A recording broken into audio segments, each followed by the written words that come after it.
Bien, bien, merci de votre présence. Bonjour Thierry. Bonjour Étienne. Et d'être aussi nombreux. Donc, comme d'habitude, gardez vos micros éteints et posez vos questions sur Converser.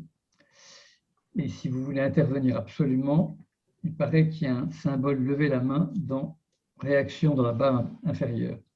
Donc, l'enregistrement a démarré et vous recevrez le lien pour la réécouter. Les noms n'apparaissent pas et si vous ne voulez pas que votre photo apparaisse, vous éteignez votre caméra. Quelques éléments rapidement pour les personnes qui n'ont pas assisté aux premières conférences et pour resituer tout cela. Donc, je disais dans l'invitation que nous avons été bousculés par cette crise, renvoyés nous-mêmes et que ça a fait surgir beaucoup d'interrogations comme « la vie que je mène n'a pas de sens » ou « au fond de moi, j'ai envie de me sentir plus vivant, plus vivante, d'être plus moi-même », etc. J'ai dit que je m'occupais de ces sujets depuis des années et je partage mon expérience du chemin avec les personnes que j'accompagne en tant que coach depuis plus de 20 ans. Et j'ai développé cette expérience dans mon livre « Deviens qui tu as à être » qui va paraître à la rentrée. Donc, « Deviens qui tu as à être », c'est mon sujet depuis longtemps, à partir de ma vision de l'aventure humaine que je répète parce que je crois qu'il faut la répéter plusieurs fois pour qu'elle soit comprise. L'être que je suis, qui s'incarne, se manifeste à travers la personne que je deviens, au-delà des conditionnements et des circonstances. Alors pour cette dernière conférence sur le thème de la manifestation de soi, j'ai proposé à plusieurs personnes d'apporter le témoignage de leur chemin pour illustrer les thèmes abordés. Et tout d'abord, à partir de ce que j'ai évoqué dans la première conférence, la connexion à soi et la découverte du joyau que nous sommes au fond de nous. Et puis ensuite, la connexion à l'enfant intérieur. On avait beaucoup parlé de l'enfant intérieur. Lucille, je vois que des personnes entrent, tu t'en occupes? Oui. Merci. Alors, nous aurons des témoignages et des échanges sur notre expérience à propos de l'enfant de notre histoire et comment nous l'avons pris par la main pour le libérer et la sérénité que ça nous a apporté.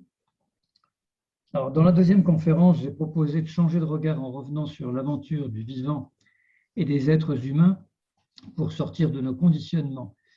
Je redis ça pour citer la formule de Paul MacLean, c'est-à-dire prendre les rênes de nos animaux intérieurs à partir de la formule « Un homme allongé sur le divan d'un psychanalyste, c'est en réalité un cavalier sur un cheval sur un crocodile. » Et nous avions aussi découvert l'émerveillement de l'amour humain dans cette deuxième conférence.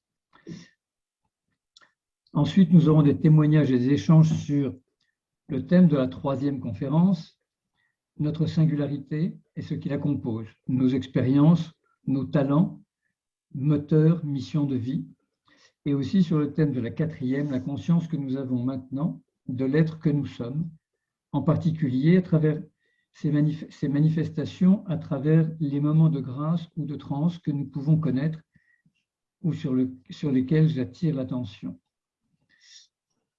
Et le dernier moment d'échange, ce sera sur comment tout cela se traduit dans nos activités, dans nos relations avec nos proches, nos partenaires ou nos clients, en termes d'assertivité, de bienveillance, de pertinence et de créativité.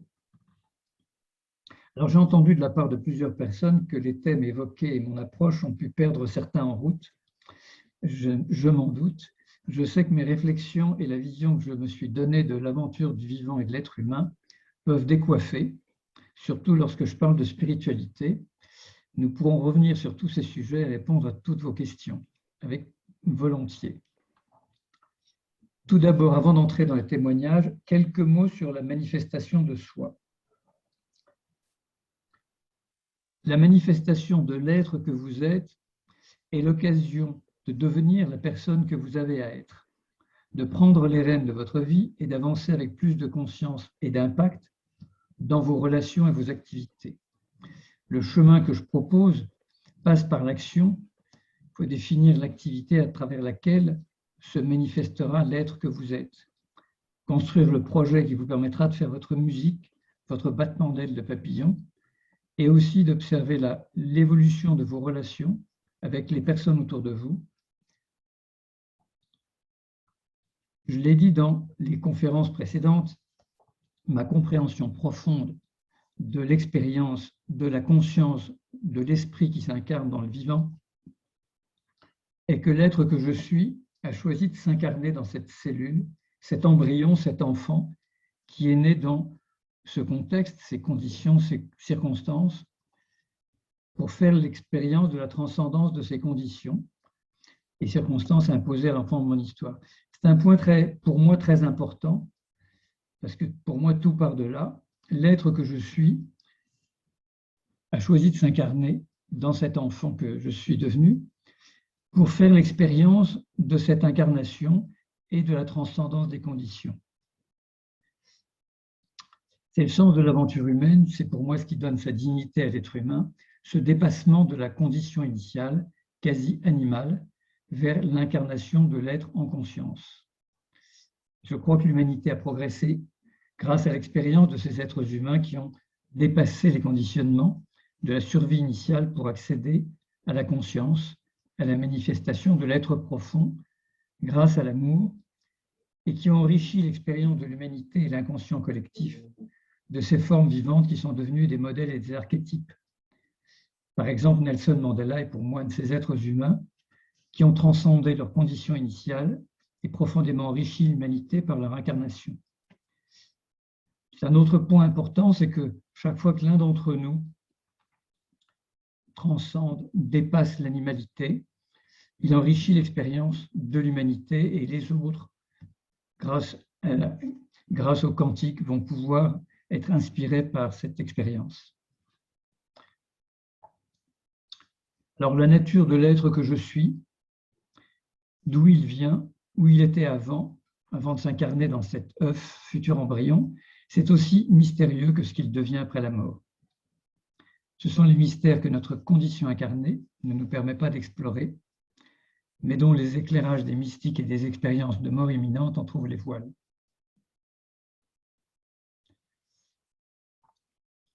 Je ne vais pas revenir sur Jésus, donc je vais sauter ce paragraphe.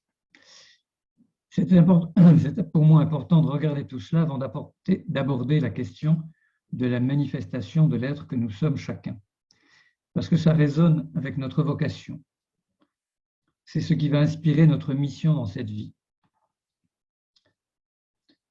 À travers les manifestations donc de l'être que vous êtes, vous pourrez approfondir la conscience que vous en avez et prendre les rênes pour avancer avec une conscience plus fine, plus intense et un impact plus authentique. Avant de passer au témoignage, est-ce que vous avez des questions ou des éclaircissements sur ce que je viens d'évoquer ?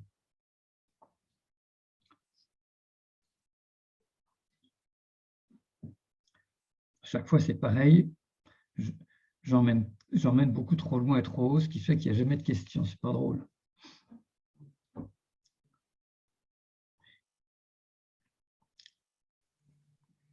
Alors, moi, je veux bien en faire une remarque, mais je comprends la notion d'incarnation, mais j'ai toujours du mal avec le fait de dire qu'on a choisi soigneusement ses parents. Ah ben, alors, j'ai repensé récemment, entre autres suite à notre discussion, c'est un peu comme dans tout le vivant, mais dans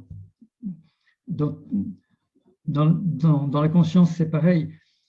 Il y a des êtres qui choisissent précisément de s'incarner là, et puis il y en a peut-être à qui on attribue un lieu pour s'incarner. En fait, personne ne sait ça. Moi, je crois que l'âme que je suis a choisi de s'incarner pour que je vienne vivre ça. Ça, c'est ma conviction. Et c'est pour ça que j'en veux pas à mes parents, puisque je les ai choisis, pour avoir à vivre ça. C'est ce point qui est important pour moi, c'est que à partir du moment où l'être que je suis a choisi de s'incarner dans cette famille-là, je ne vais pas en vouloir à cette famille-là d'être comme elle est. Vous avez compris pourquoi vous aviez choisi cette famille-là? Alors ça fait partie du mystère. Ça fait partie du mystère parce que l'être que je suis, avant son incarnation, je ne sais pas quoi en dire. Et c'est ce que je viens d'évoquer, c'est que d'où il vient, où il est, comment il est, etc. Et qu'est-ce qui devient après la mort, ça fait partie des mystères de notre condition, que j'accepte. C'est compliqué, c'est embêtant, mais c'est comme ça. Alors on commence à avoir quelques idées sur ce qui se passe après la mort. De temps en temps, il y a des petites fenêtres qui s'en trouvent.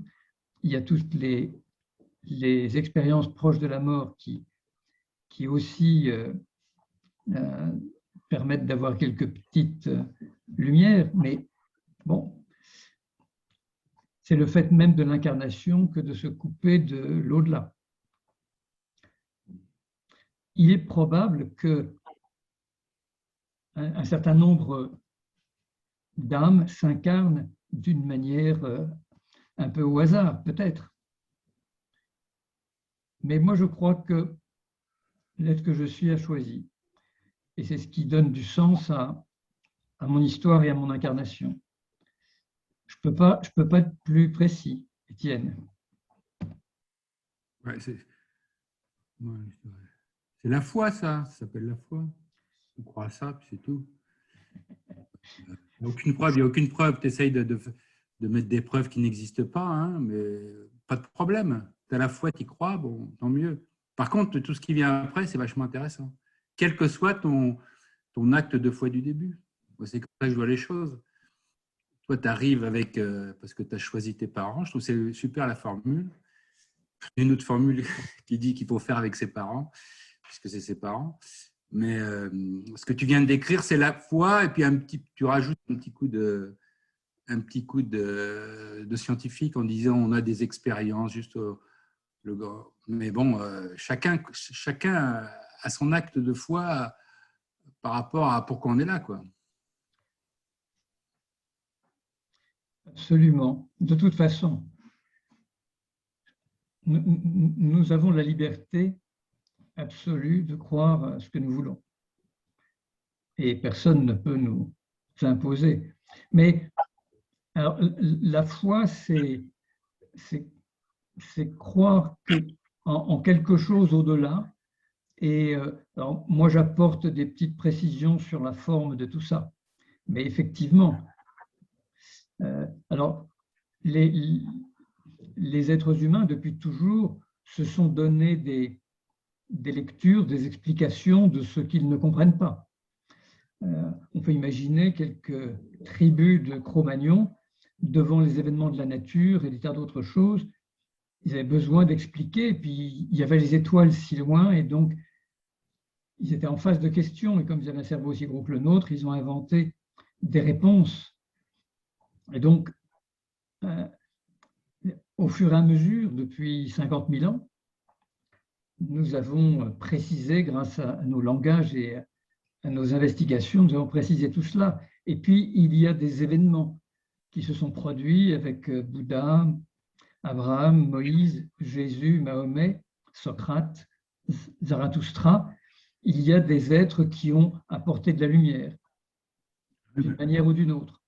Je suis tout à fait d'accord avec ça, et je pense que la foi, c'est bien. C'est bien, je ne suis pas anti-foi du tout.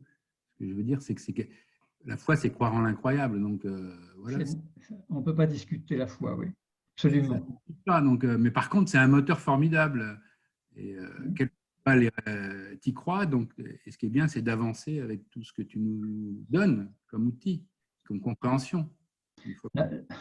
Merci, merci Marie-Hélène. J'ai appris à ne pas tout comprendre et ça fait du bien. Effectivement, il faut accepter qu'on... Moi, j'accepte les mystères. Aucun problème. Ah, bonjour. Chacun. Ah, bonjour Lucas.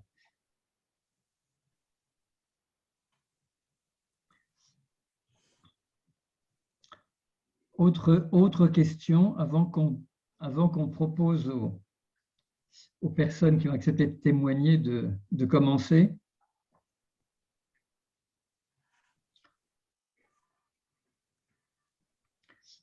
chacun expérimente intuitivement les débuts de la vie avec le principe de réalité qui lui est proposé. Lucas, c'est une belle phrase, il faudra nous l'expliquer. Et puis j'aime bien l'intuition, parce que l'intuition, c'est un peu mystérieux aussi. Et donc, c'est très bien. Alors,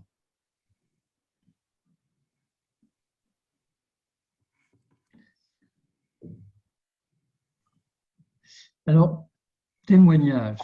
J'ai proposé à plusieurs personnes de nous parler de leurs expériences à propos de l'enfant de l'histoire et ce que cette démarche a permis de comprendre et de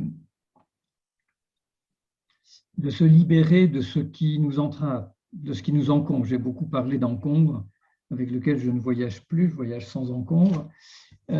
D'une certaine façon, et c'est l'incarnation, qui n'est pas délicieuse toujours. Ça commence par la brûlure de l'oxygène, c'est pas très cool. Et donc nous sommes entravés, encombrés, et une partie du travail consiste à regarder cela et à prendre l'enfant par la main pour lui montrer que la vie peut être belle. Et alors, il y a des personnes qui ont vécu des choses désagréables, vraiment désagréables, et donc l'enfant de l'histoire, il peut avoir été vraiment perturbé. Et donc, c'est plus difficile. Et puis, il y a des personnes qui ont simplement cru que ce qu'elles avaient entendu était vrai, que tel parent qui avait dit ceci, et on a pris ça pour quelque chose de fondamental. Alors, qui veut commencer à parler de ce sujet de l'enfant de l'histoire et de la manière dont on a pu le prendre par la main?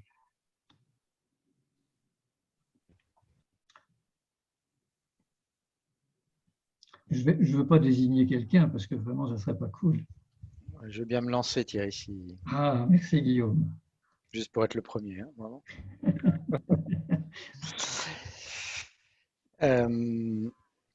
Je sais pas, il y avait 3 sujets, non? Oui. C'est ça?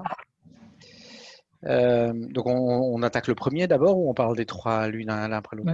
J'ai proposé qu'on aborde les sujets les uns après les autres de façon à ce que vous n'ayez pas à faire un long exposé sur les 3 sujets. Bon, ben je vais essayer d'être court d'ailleurs et de dire l'essentiel. D'abord, je vous salue toutes et tous. Je suis Guillaume Thureau et je suis entrepreneur social en Espagne. J'ai travaillé 20 ans dans le groupe Danone. Je reconnais quelques visages. Donc, Thierry m'a demandé de témoigner. Je dois avouer que ça impressionne un peu parce que Thierry, effectivement, est assez stratosphérique. Donc, moi, je vais être au contraire, très proche du terrain. Et je n'étais pas nécessairement tellement sûr que mon expérience puisse être intéressante pour tout le monde. J'espère que ça le sera dans tous les cas. Donc, sur le premier sujet, qui est de savoir comment il y a eu cette prise de conscience et comment ce fameux enfant de mon histoire a pu être accompagné et a pu se libérer. Moi, j'ai pas eu un grand jour ou un grand soir, un moment où brusquement j'ai pris conscience. Je pense que tout ça, chez moi, est ancré dans une enfance, une adolescence qui sur le papier n'a rien de fort malheureuse, mais dans lequel j'ai eu des grandes difficultés à exister dans le regard de mes parents. Je n'ai pas totalement le sentiment d'avoir choisi, mais que j'aime profondément.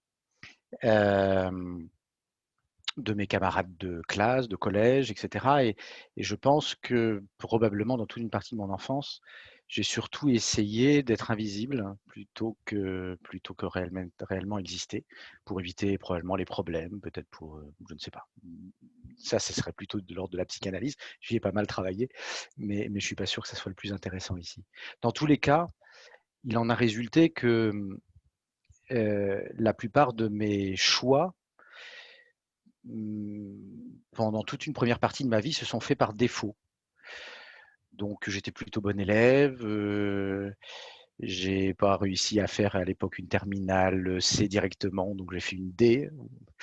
J'ai fait une classe prépa. J'aimais bien la bio, donc du coup j'ai fait une bio. J'ai fait le concours commun, je suis rentré à l'agro parce que c'était une des meilleures écoles généralistes, parce que par défaut c'était peut-être le mieux de ce que je pouvais faire sans faire vraiment de choix. Et puis comme par élimination je voulais pas travailler au ministère de l'Agriculture ou faire de la recherche, bah, j'ai choisi l'agroalimentaire et la meilleure entreprise française en agroalimentaire étant Danone. Moi je suis rentré chez Danone. Et puis Danone m'a offert des opportunités, mais finalement c'est un peu Danone qui a décidé de m'envoyer dans différents itinéraires. Et en fait, c'est dans ces étapes-là que j'ai progressivement réalisé que l'ingénieur agronome que j'étais avait des capacités pour créer des équipes, pour engager des gens dans des projets. Et moi, on ne m'avait pas du tout préparé à ça, parce que moi, j'étais passionné de technique et de technologie.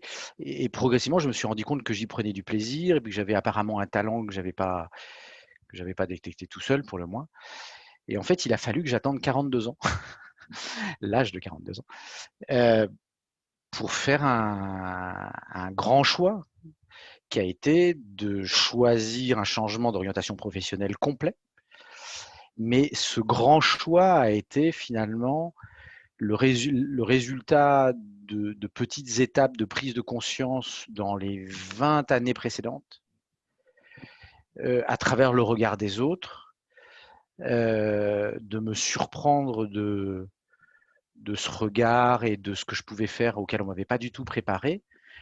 Et puis un jour, j'ai décidé de passer le pas et de m'engager dans l'économie sociale et d'entreprendre des projets alors que j'étais plutôt, de me mettre en première ligne alors que j'étais plutôt un excellent numéro 2 ou numéro 3 et d'oser prendre la lumière.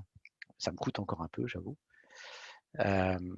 Donc pour moi, ça a été d'assumer le fait que j'existe, de prendre cet enfant et de lui dire mais tu peux faire des choses, mais tu es là, mais regarde, les gens te voient, tu peux. Et puis un jour de se rendre compte que les barrières qui semblaient totalement infranchissables autour de moi, et ben, elles n'étaient plus vraiment là. Alors la peur était toujours là, et elle est encore de temps en temps là, pour être sincère. Mais brusquement, on peut passer des barrières et des choses qui paraissaient infranchissables. J'espère ne pas m'être trop étalé sur le sujet, mais je ne sais pas Thierry, je suis le premier, alors n'hésitez pas à non, ce qui est intéressant, c'est cette idée que ne pas exister, l'enfant se cachait et puis finalement le chemin, l'être intérieur a poussé suffisamment pour que la personne émerge et devienne visible. Et ça, c'est tout le chemin que tu as fait. Oui, pas mal, grâce à... Je ne sais plus si on se vous voit dans l'émotion. Oui, c'est vrai d'ailleurs, on sait ton aide. Mais je dois dire que Guillaume est une personne que j'accompagne depuis longtemps. De temps en temps, ça arrive. Que la mission dure très longtemps. Comment ça, elle va être bientôt terminée. Bon. Qui veut prendre la suite de Guillaume? Moi, je veux bien enchaîner, Thierry, parce que moi aussi, ça fait longtemps que vous me suivez. Ah non, c'est moins longtemps. Je ne sais pas si c'est bientôt fini ou pas, mais Thierry me dit souvent quand je lui dis, mais ça fait longtemps là, Thierry me dit non, c'est pas fini. Bon, bah, donc du coup, on continue alors. Mais... merci Guillaume, moi, ça m'a beaucoup inspiré votre témoignage. Je suis ravie d'être avec vous et je remercie Thierry de m'avoir proposé de contribuer ce soir. Donc, moi, je vais avoir aussi une histoire moins stratosphérique certainement que ce que dit Thierry. Donc, c'est moi tout à l'heure qui ai dit que j'ai accepté avec Thierry de ne pas tout comprendre, hein, parce que j'ai appris beaucoup de choses en lisant les livres de Thierry, en discutant avec lui. Je ne suis pas sûre que j'ai tout compris, mais ce n'est pas grave parce que je pense que ça infuse quand même. Et justement, moi, mon histoire, elle est un peu... c'est comme ce que disait Guillaume, ce n'est pas une révélation du jour au lendemain, c'est des choses qui vont assez lentement, en fait, je trouve, et qui maturent. Mais si on parle de l'enfant de l'histoire, moi je viens d'une famille dans laquelle l'intelligence intellectuelle est extrêmement valorisée. Le QI, l'intelligence, le fait de réussir ses études.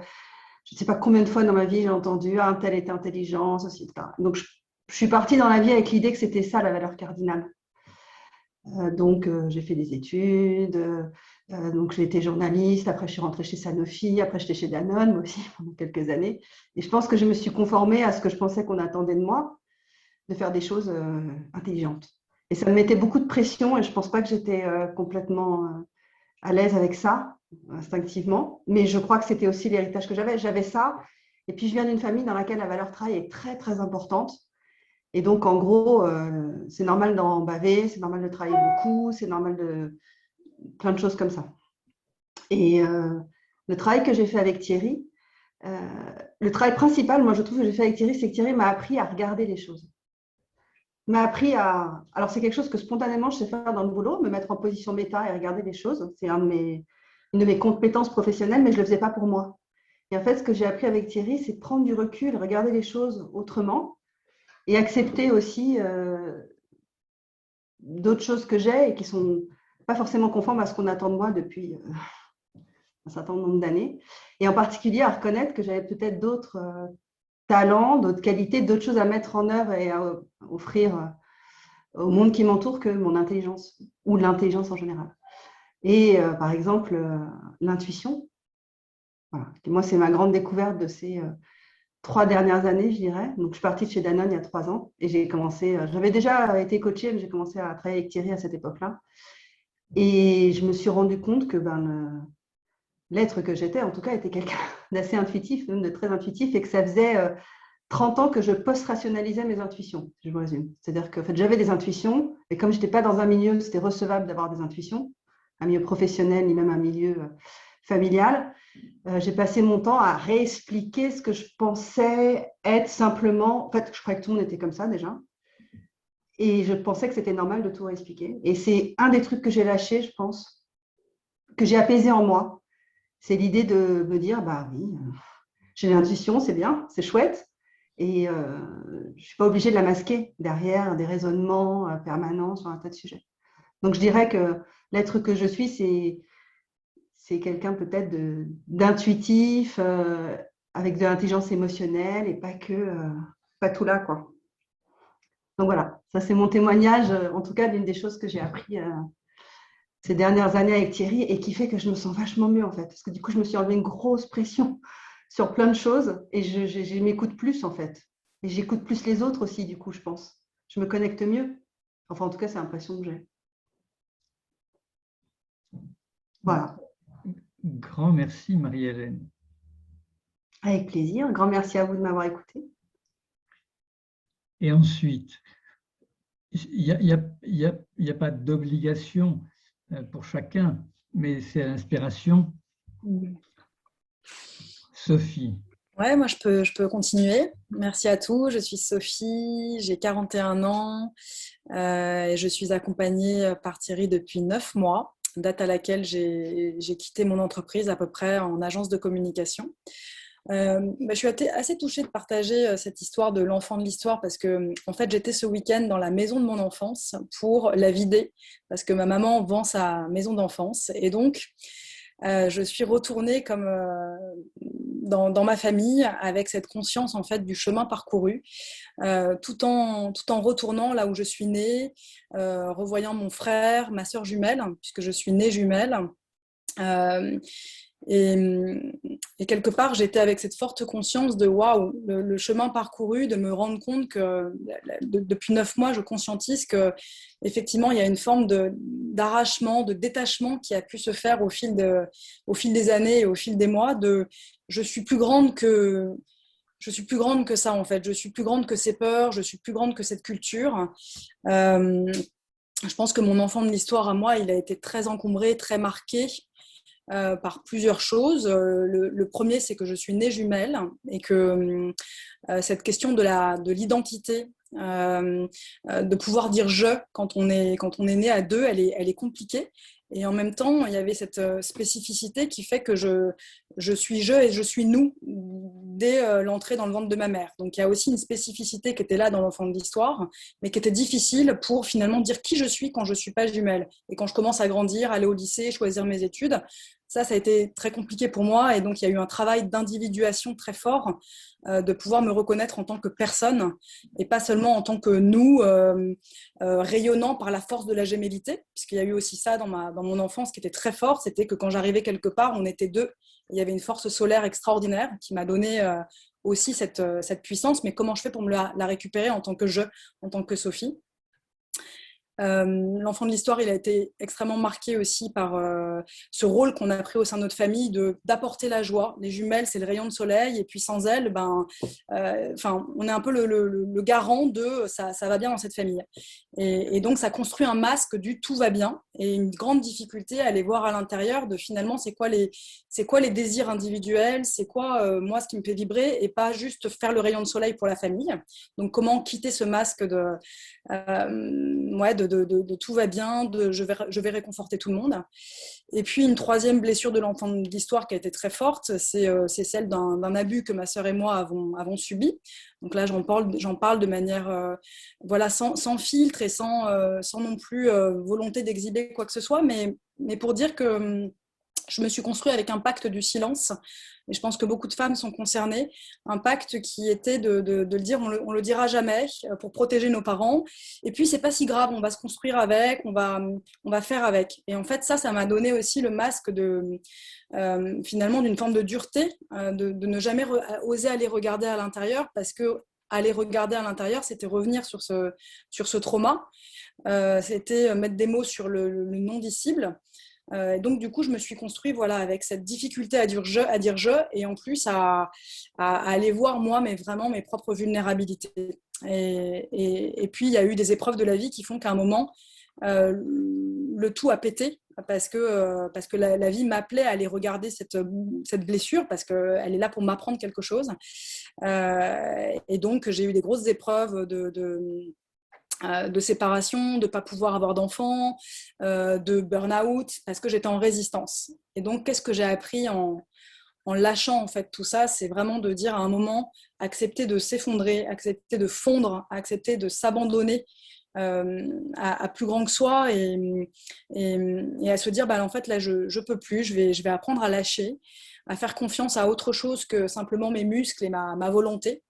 Et donc, je suis rentrée dans un chemin de résilience, mais aussi d'acceptation et de tantra, c'est-à-dire une voie féminine, je pense, dans laquelle je suis encore. Il y a toute une part de moi encore qui est encore en résistance, mais d'apprendre à danser avec la vie, d'apprendre à surfer, d'apprendre à sortir de cette toute-puissance, d'apprendre l'équilibre masculin-féminin, et de retrouver comme ça petit à petit des équilibres qui m'ont totalement libérée. Aujourd'hui, depuis 9 mois, Thierry me le dit souvent, j'ai pas le même visage, j'ai plus la même voix, j'ai une joie qui est revenue qui est absolument incroyable, d'avoir en fait ôté ces masques qui m'empêchaient de me contacter moi intérieurement,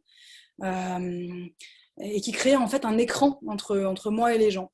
Et voilà, j'ai pris cet enfant de l'histoire par la main, j'ai été regarder ses blessures à travers de plein de stages, et ce travail avec Thierry, en fait, qui est holistique, qui parle pas seulement du travail, qui va parler vraiment de l'essence que je suis à la base. Et cette essence, en fait, quand j'ai réussi à aller regarder les blessures, j'ai aussi pu voir la beauté, c'est-à-dire une essence de femme jumelle qui sait ce que c'est la singularité et l'union, la diversité et l'union.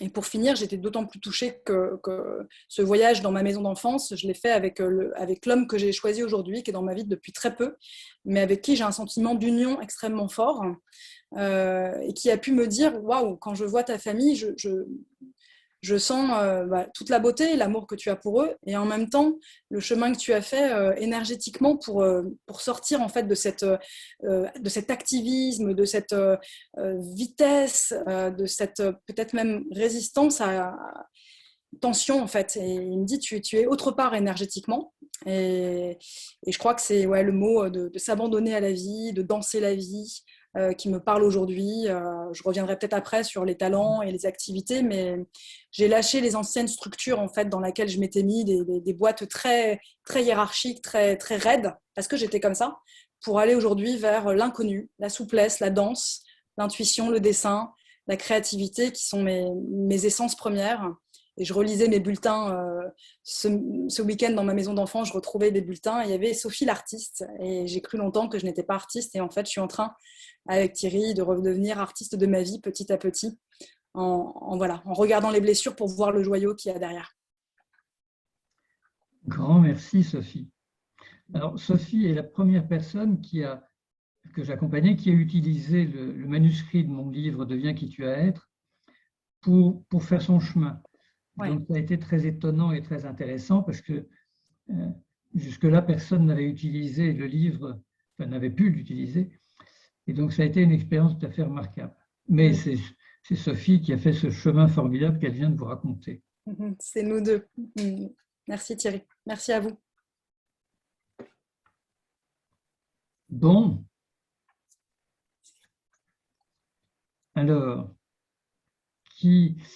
c'est pas obligé de s'exprimer à chaque station du chemin de croix. Je peux y aller.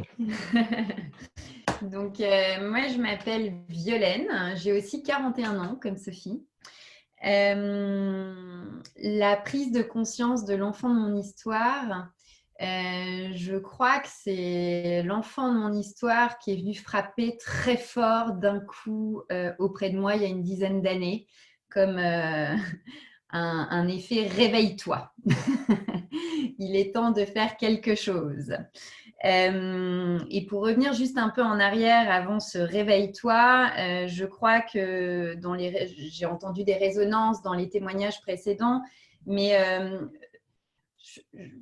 je pense que dans ma vie d'enfant, d'adolescente, il y a eu souvent j'ai souvent eu un sentiment un peu d'être à côté, un peu de suivre le chemin, de me laisser un peu porter dans le principe de la bonne élève, etc. Et quelque chose d'un peu plat, je dirais, pour ne pas se faire trop remarquer, etc. Or, à l'intérieur de moi bouillonnait quelque chose qui est devenu une caractéristique claire chez moi, qui est un bouillonnement émotionnel très fort.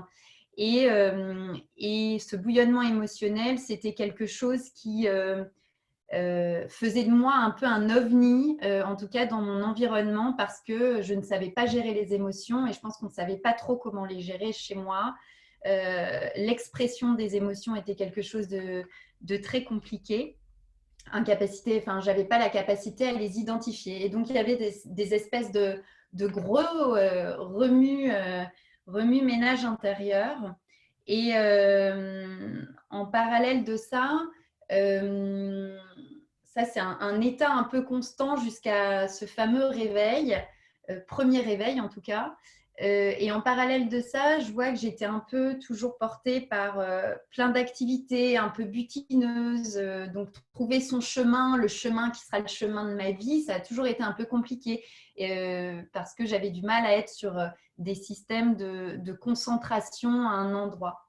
Et il s'avère que je suis partie sur un chemin un peu tout tracé, de commercial, qui prenait la parole quand même. La notion de parole était très importante dans mon parcours, mais c'était une parole vive, certes, mais sans trop d'émotion. Je crois qu'il y a une dizaine d'années, alors que j'étais dans un premier job et qu'à côté de ça, j'avais pendant longtemps été dans des registres d'implication dans le milieu associatif, dans des milieux dans lesquels je m'amusais beaucoup, mais qui étaient pour à côté, ce n'est pas le vrai job, etc. C'était dans les milieux associatifs sur des projets d'intérêt général. À un moment donné, s'est posé à moi une question de sens très fort où je ne me retrouvais plus dans mon job à la veille de mes 30 ans. Et ça a pris une forme physique d'une crise qui me coupe en deux. Et c'est là qu'est venu se montrer à moi, je crois, pour la première fois, l'enfant de mon histoire qui m'a dit « Je suffoque, j'ai besoin de vivre ». Et toute cette émotion mise sous le tapis, tous ces projets d'à côté qui n'étaient pas ceux sur quoi je passais la plupart de mon temps, est venu frapper à ma porte. Et c'est ce qui m'a permis, pour la première fois, de l'écouter et de basculer dans une grande aventure dans laquelle je suis encore aujourd'hui, et qui est vraiment l'aventure de poser un regard différent à la fois sur mon histoire, d'aller regarder ce que me souffle cet enfant via plein de... et qui change au fur et à mesure du parcours aussi, ce que me souffle cet enfant dans des chemins d'exploration auxquels je ne m'attends pas toujours, et qui me permet de relier différents mondes, mon monde émotionnel avec un apprivoisement, un gros travail que j'ai pu faire dessus pour faire en sorte, c'est, je crois, une grande singularité chez moi, cette émotion-là, et je pense que ça a été à la fois, je pense que c'est à la fois ma plus grande richesse et à la fois aussi mon point d'achoppement qui peut être très fort aussi. Et donc, du coup, l'idée, c'est comment, ça a été vraiment comment apprivoiser tout ça et comment petit à petit le mettre en œuvre, et on y reviendra probablement plus tard, au service de ma vie actuelle, pas à pas.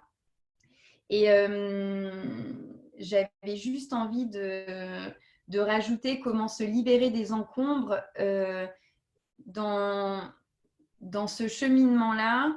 Je crois que ça a été un travail d'attention très fort à ce qui se jouait corporellement, émotionnellement en moi, avec un état de vigilance des signaux que m'envoyait mon corps et que m'envoyaient les mouvements émotionnels dans lesquels j'étais, tout en y apportant du discernement autant que possible, mais d'être dans un système d'écoute qui n'était plus vis-à-vis de l'extérieur, mais vraiment un système d'écoute interne, via l'écriture, via tout un tas d'outils de ce genre, avec un grand dialogue intérieur, je crois, autant que possible en tout cas. Et juste pour rebondir sur ce que disait Sophie, accepter de s'effondrer, c'est comme ça qu'a frappé à ma porte mon enfant de l'histoire il y a une dizaine d'années, en premier lieu. C'est d'abord par un effondrement physique qu'a pu apparaître dans la lumière cet enfant qui m'a soufflé à l'oreille. C'est pas moi qui l'ai d'abord pris par la main, c'est d'abord lui qui m'a tendu la sienne. Voilà. Et après, on a échangé les rôles. Voilà, c'était ce que je voulais témoigner sur cette part. Merci Violaine. Je vois que Michael est arrivé, qu'il n'a pas beaucoup de temps avec nous. Bonsoir. Bonsoir Alors, Thierry, bonsoir à tous. Comme vous voyez, Michael est dans les montagnes. Ouais. Enfin, je suis en Bretagne là, en ce moment, mais, mais derrière, il y a des montagnes, effectivement. Désolé, je ne peux pas être là toute la conférence parce que je suis en train d'animer pendant 3 jours là et j'ai un petit temps jusqu'à 20 h. Et voilà, mais je tenais à être là ce soir quand Thierry m'a demandé si je pouvais témoigner. Nous sommes dans la première partie, d'ailleurs il va falloir qu'on avance, sur la façon dont nous avons pris par la main l'enfant de l'histoire pour le libérer de ce qui l'encombrait.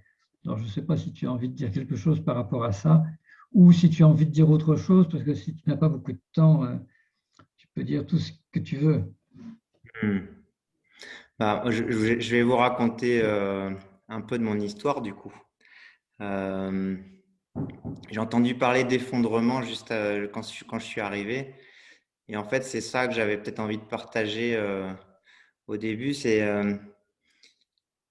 l'enfant de l'histoire est venu aussi toquer à la porte à certains moments d'effondrement parce que il trouve toujours des portes peut-être pour se faire se faire connaître, mais on ne l'écoute pas forcément. Et en fait, en 2018, j'étais parti en vacances avec ma femme, mes filles en Islande.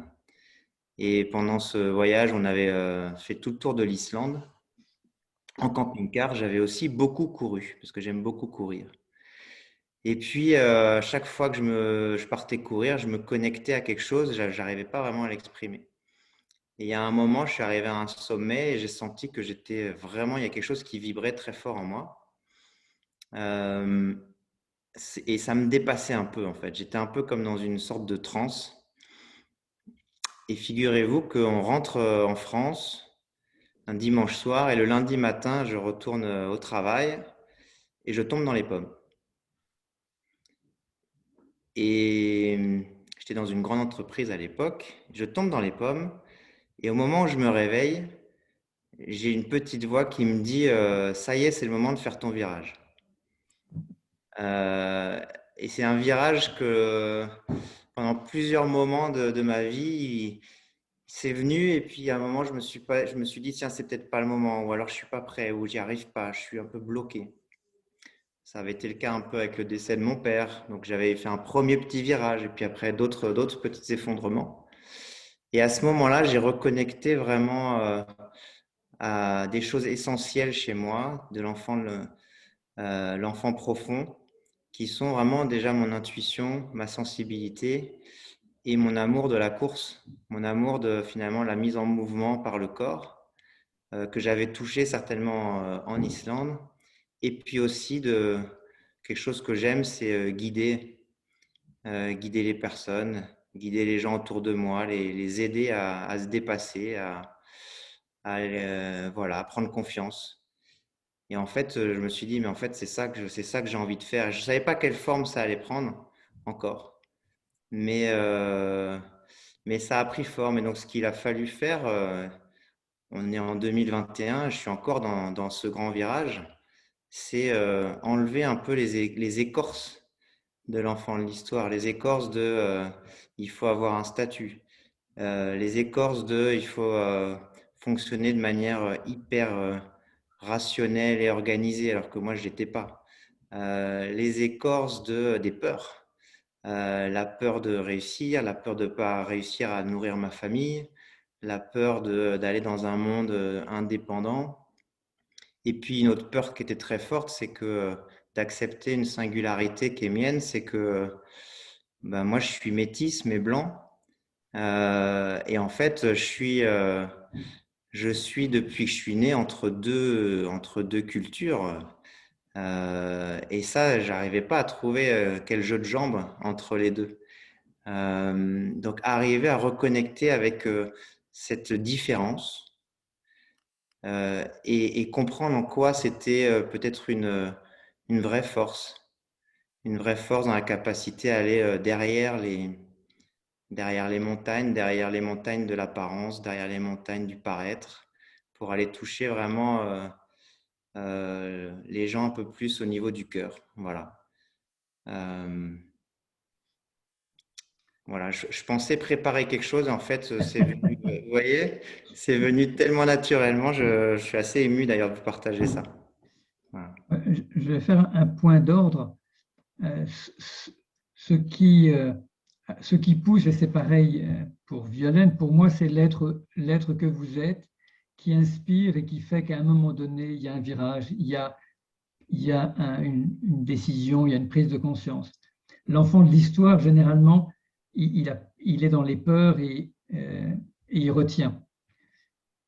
Mais merci, Michael, parce qu'effectivement, ben voilà, c'est beaucoup plus authentique comme ça et beaucoup plus parlant pour nous tous.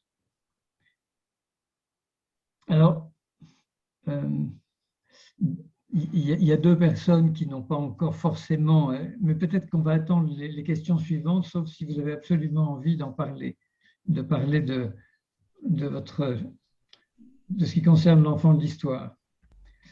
Mais rapidement, parce que… Moi, je veux bien, sinon je peux faire les deux, amener Ouais. l'un après l'autre. Eh bien, fais comme ça alors, parce que comme ça, on passera au deuxième thème ensuite. Donc, il porte sur la singularité, la conscience que j'ai de l'être que j'ai à être, c'est ça? Oui.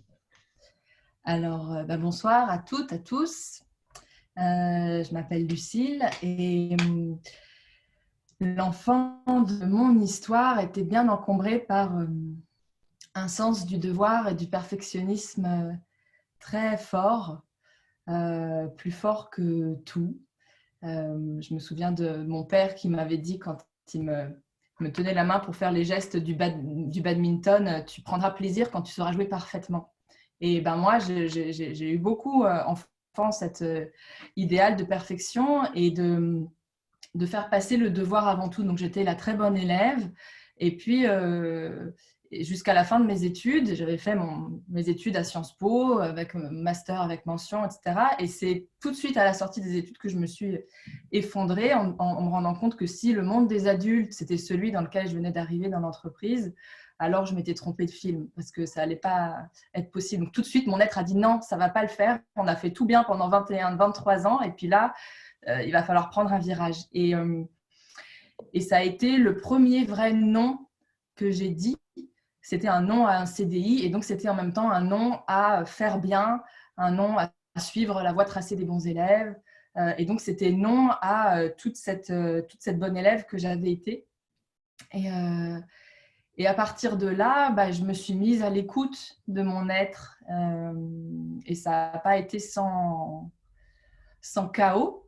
Moi aussi, j'ai vécu des effondrements, j'ai vécu des grands trous noirs.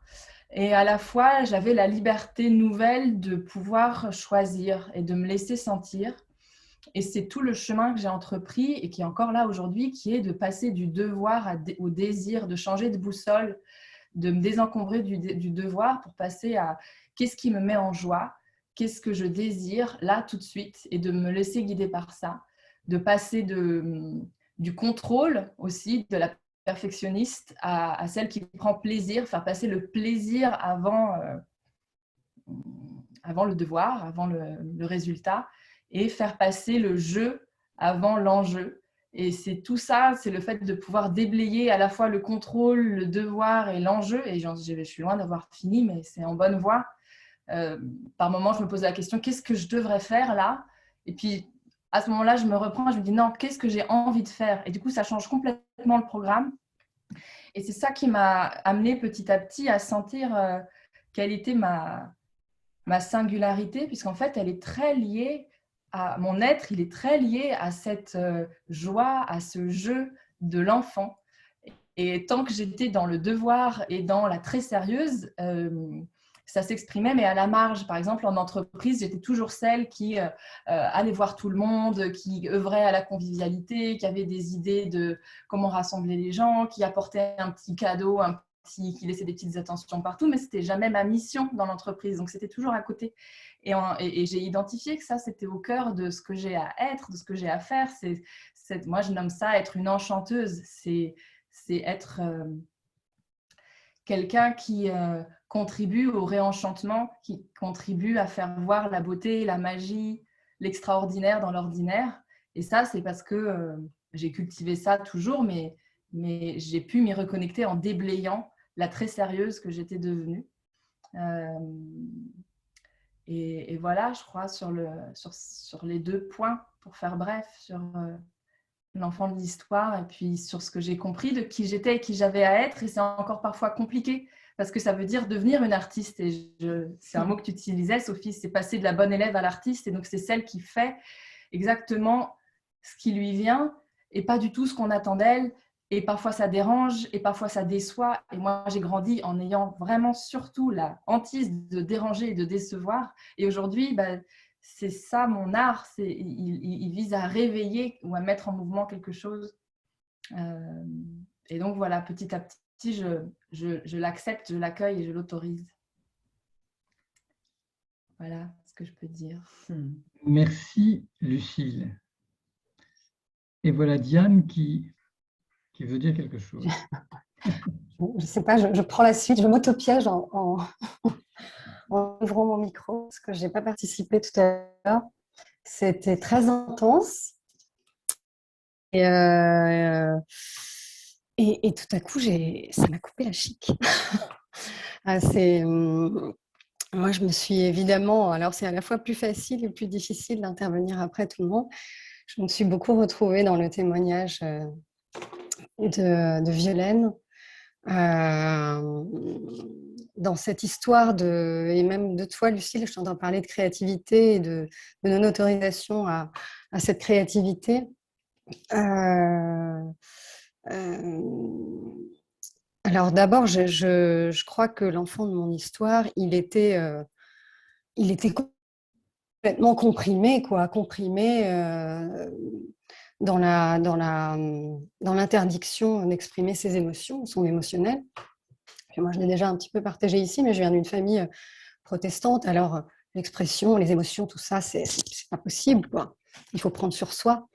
Donc, on se construit comme ça. Donc, déjà, on se construit dans une sorte de silence et d'interdiction à être. Et alors que moi, depuis toute petite, je suis habitée, quoi. Je me suis toujours sentie habitée et animée et même cohabitée, quoi, avec des choses que je ressentais très fort, avec une spiritualité très forte qui était là naturellement, qui n'avait rien à voir avec la religion. Et donc une sorte de dichotomie entre cet être qui s'inscrivait dans la réalité, dans le monde matériel, et puis tout ce qui se passait à l'intérieur, qui observait le monde et qui cherchait tout le temps à comprendre, à mieux comprendre et à mieux se comprendre. Pour ce qui est de la manifestation de l'être, je crois que ça aussi, c'est ce qui m'est venu en tout le monde. C'est vraiment cette histoire de toutes ces choses qu'on a toujours fait et dont on ne se rend pas compte. Et je crois que ça a été le début du travail que j'ai fait avec vous, Thierry. C'est de regarder ça, de regarder derrière soi et de se dire finalement, qu'est-ce qui a toujours été là? Qu'est-ce qui a toujours été là? Ce qui a toujours été en moi, que j'ai fait naturellement, même si ce n'était pas vraiment dans ce qu'on me demandait ou dans ce qu'on attendait de moi, même en entreprise. C'était pas du tout dans mes descriptifs de poste. Et puis bizarrement, il y a quelque chose qui fait que les gens viennent pour ça. Ils viennent chercher ça, mais on le voit pas tout de suite. Et pour moi, dans mon cas, un peu comme peut-être pour toi, Violaine, c'était l'écriture. C'était l'expression écrite, l'expression orale aussi, mais l'écriture avant tout. Et cette écriture, finalement, en questionnant, quand on fait ce travail de fouille un peu archéologique, là, et qu'on va regarder son histoire et qu'on essaye de mettre les choses les unes derrière les autres, parce que sinon, c'est à nous qu'on raconte des histoires, on s'aperçoit que, en fait, c'était toujours là. Et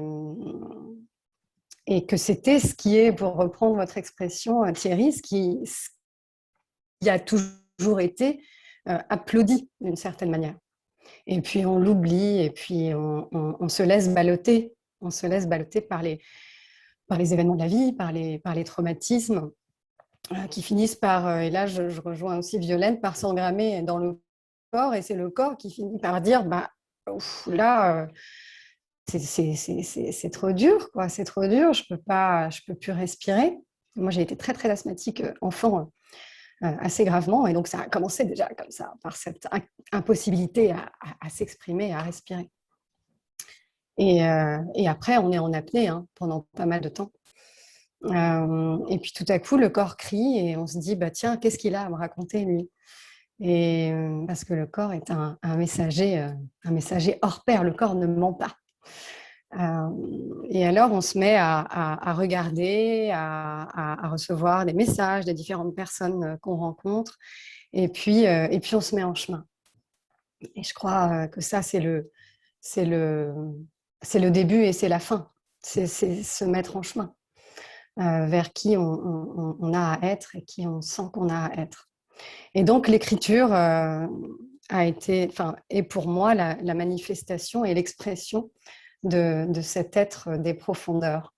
Et aussi l'outil de guérison, c'est-à-dire l'outil de partage et de contribution et l'outil de guérison de soi. Donc, il y a un double bénéfice là, c'est-à-dire que quand on s'autorise à être qui on a à être, ce qu'on ressent profondément et qu'on l'offre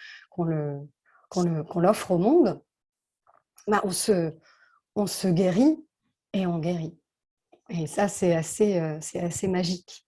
Et je repense à une autre partie de votre question qui est comment est-ce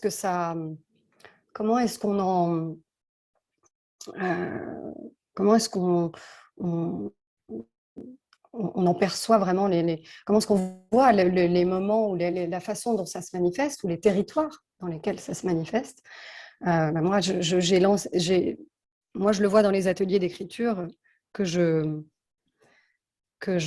propose depuis quelque temps. Parce qu'on gagne en audace, on propose de plus en plus de choses en accord avec soi et on essaye de partir, comme Lucille le disait, de soi et de ce qu'on a vraiment envie de partager. Et moi, c'était un truc, dans les ateliers d'écriture, ça fait 1 an que je les pratique et à chaque fois, c'est la même chose. À chaque fois, il y a une sorte de lévitation. Et quand l'atelier se termine au bout de 2 heures, j'enregistre. Alors, je peux regarder les enregistrements, je ne sais absolument pas ce qui s'est passé. C'est-à-dire qu'il y a comme il y a un avant, il y a un après, il y a une sorte d'émotion très forte. Il y a aussi ce qui est retranscrit par les personnes qui sont là et qui participent aux ateliers et qui renvoient la lumière. Mais moi, je ne sais plus. Et j'ai compris que c'était dans ces moments-là qu'on était dans sa zone de génie. Et ça, c'est incroyable. C'est un cadeau très, très précieux. Et donc, à force d'observer ces moments-là et de les faire bien, on grandit.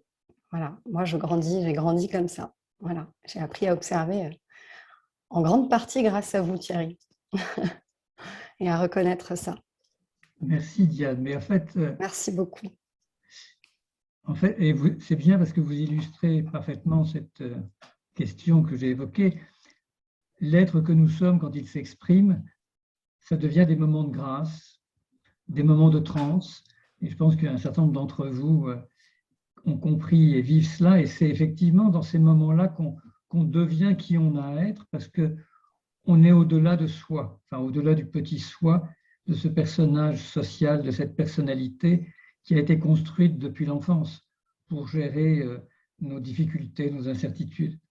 Et c'est très, très important de prendre conscience de ces moments de grâce dans lesquels il y a des fulgurances, et vous avez employé plus ou moins ces termes-là. Alors, on peut parler de transe parce qu'on est dans un autre état, un état de conscience différent. Et donc, c'est extrêmement important de reconnaître ces moments-là et de voir ce qui se passe. Moi, ça fait longtemps que je dis que je gagne ma vie en ne sachant pas ce que je vais dire. Parce qu'au début d'un entretien, je ne sais jamais ce que je vais dire. Et donc, c'est assez particulier de gagner sa vie en disant ce qu'on ne savait pas qu'on allait dire. Mais c'est ça dont il s'agit. Alors, ça suppose de se faire confiance. Ça suppose d'oser dire ce qu'on ne savait pas qu'on allait dire. Mais moi qui pratique ça depuis longtemps, il y a des moments où je dis des trucs que je ne savais pas que j'allais dire, mais c'était ça qui devait être dit. Et donc, oser dire et faire ou exprimer, manifester. Et je sais, Diane, qu'à travers vos ateliers d'écriture, il se passe quelque chose et les gens qui participent sont étonnés. Et puis quand Sophie danse, alors là, j'en parle pas. Et quand Violaine récite ses textes, c'est pareil, il se passe autre chose. Et donc, chacun de nous, et Marie-Hélène, dans certaines de ses expressions, c'est pareil. Donc, ce qui est intéressant, c'est de constater qu'on n'est pas seul à être fou, d'aller dans nos transes et d'éprouver ces moments extrêmement intenses, parce que là, on est très vivant. Et enfin, vous avez parlé de guérison, mais ça nous guérit évidemment, parce que l'enfant de l'histoire qui était incertain, ben, là, il commence à pouvoir s'épanouir, à se reconnaître. Alors, on a parlé de l'enfant de l'histoire et puis de la manifestation. Ce qui est intéressant aussi, c'est de regarder comment ça se traduit dans nos relations. Parce que c'est un point extrêmement important, et je sais que plusieurs d'entre vous ont vécu ça. Nos relations avec les autres ont changé. C'est-à-dire d'abord, on est moins dépendant de leur opinion et du qu'en dira-t-on, etc. Et puis, on a pris du recul. Je sais que l'une d'entre vous a fait un film magnifique sur son père. Bon, c'est tout à fait extraordinaire de voir comment, grâce à cette émergence de l'être que nous sommes au fond, nos relations vont changer et nos postures, nos positions et le regard des autres va changer. Et ça nous permet de faire des choses, enfin, de vivre des moments tout à fait extraordinaires. Et les autres sont très impressionnés, enfin très contents, parce qu'on va leur faire du bien. Alors, ça, c'est le troisième moment. Si on peut, tout le monde n'est pas obligé d'intervenir, mais si on peut partager un petit peu sur ces sujets, c'est-à-dire, moi, je sais par exemple que j'avais préparé tout un papier sur le cavalier, le cavalier dans les relations. C'est très important de prendre les rênes de nos relations avec les autres. J'ai raconté souvent que dans les relations, il faut choisir. Il faut choisir la qualité de la relation ou avoir raison. Parce que très souvent, dans les relations en famille ou en entreprise, c'est pareil. Il y a une discussion qui s'installe et on veut avoir raison. Et résultat, au bout du compte, on se pourrit la vie parce qu'on veut avoir raison. Alors, je raconte souvent cette histoire de mon fils qui est passé avec sa copine et puis ils étaient dans une discussion qui n'était pas agréable. Et donc, je leur ai dit, il faut choisir, vouloir avoir raison et se pourrir la vie pendant 3 jours ou privilégier la relation et passer un bon moment. Ça a eu l'air d'intéresser mon fils, mais ma femme qui était là a dit aussitôt, oui, mais si c'est vrai. Et j'ai répondu, alors nous allons nous pourrir la vie pendant 3 jours. Parce que si on reste là-dessus, et à propos de si c'est vrai, c'est l'histoire qui a été racontée par Rumi, un prophète arabe extraordinaire, qui raconte que la vérité est un miroir tombé de la main de Dieu et qui s'est brisé. Et chacun en ramasse un fragment et dit que toute la vérité s'y trouve. Et donc, nous avons toujours l'impression d'avoir la vérité entière alors qu'on n'en a qu'un bout. Et donc, cette idée qu'il faut prendre les rênes et choisir la relation plutôt que les joutes et les ruades de nos chevaux. Je vous livre ça, mais c'est vraiment très important. Donc, normalement, tout ce que vous avez raconté, tout ce que nous vivons, impacte nos relations avec les autres, nous donne plus de fluidité, plus de recul, et c'est peut-être quelque chose que l'on peut regarder. Je regarde s'il y a encore des choses essentielles que je dois absolument partager avec vous, mais je pense qu'on peut passer à l'échange. Parce que je vais garder 1 minute pour vous lire un texte. Dans le livre, il y a le témoignage de Marie, qui est une merveille. Je suis étonné je ne crois pas que ce soit moi qui l'ai écrit, c'est Marie qui parle. Et donc, je voulais vous terminer en partageant ça. Alors, si on peut échanger sur l'impact de l'être que nous sommes dans nos relations. Si vous avez envie d'en parler. Ah, vas-y. Mais je veux bien, parce que c'est moi qui ai fait un film avec mon père et je vois que quand je t'entends Thierry, moi je vois que j'ai fait un grand chemin pour re-rencontrer mes parents. À un moment, j'ai senti que dans mon cheminement, pour devenir adulte, j'avais besoin de re-rencontrer mes parents, non plus comme leur enfant, mais comme Lucille, femme adulte, l'être que je suis aujourd'hui. Donc, je suis allée passer du temps avec eux. C'était il y a 3-4 ans, donc j'avais à peu près 28 ans. Je suis allée passer du temps avec eux et j'ai fait un film avec mon père.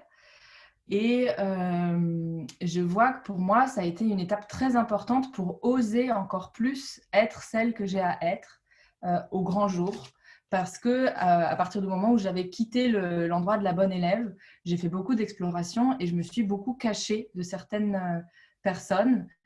J'avais peur d'être jugée, j'avais peur d'être rejetée.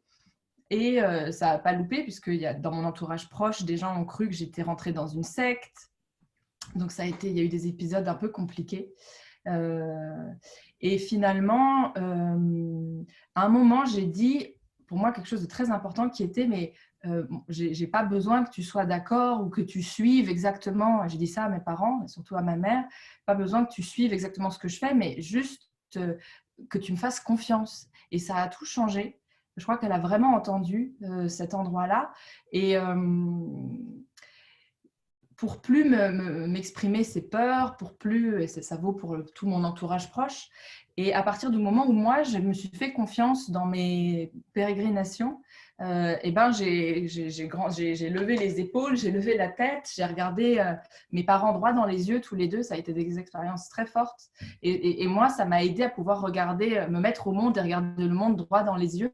Et ce qui a été pour moi très fort, c'est de voir que ça a fait bouger les relations et ça a fait bouger mes parents, ce qui n'était pas mon objectif. Mais le fait est que ma mère, depuis, est venue à mes cercles de femmes. Elle vient aussi aux conférences de Thierry. Alors qu'il y a quelques années, ça aurait été impensable. Et aujourd'hui, je vois que ce n'est pas du tout quelque chose que je cherche, mais je ne me cache plus. Et le fait de ne plus me cacher de mon chemin, et ben, ça me donne de la force pour y être encore plus pleinement et oser m'exposer aux yeux de tous ceux qui, plus jeunes, m'avaient fait peur ou dont, en cours de route, de qui j'ai eu peur d'être rejetée ou jugée. Et en passer par mes parents, c'était tellement l'étape la plus difficile que ça a fait bouger beaucoup d'autres relations. Bah, je peux peut-être enchaîner vu qu'on est sur le même micro. Merci, Lucille. Sauf si je prends la parole de quelqu'un d'autre. Non, c'est bon. Je vais juste rebondir rapidement sur la question des relations. Pour moi, c'est très relié aussi aux autorisations. Il y a des relations un peu conceptuelles et des relations réelles avec les gens. Et dans ce que j'appelle conceptuel, c'est par exemple, comme tu le disais Thierry, donc moi je suis devenue, après moult dans le chemin, conteuse d'aventures humaines, en tout cas pas que, mais je fais de la poésie vivante. Et j'assume le côté à la fois artistique, mais j'ai surtout, dans le côté conceptuel, amené de la poésie en entreprise. Pour moi, c'est changer une dynamique de relation avec l'entreprise. En tout cas, ça a été une autorisation assez folle de pouvoir amener ça en entreprise et ça a changé quelque chose pour moi. C'est-à-dire, c'est possible, le monde est prêt. Enfin, il y a quelque chose, l'émotion a son droit et pleinement sous une forme particulière. Donc, il y a déjà eu ça.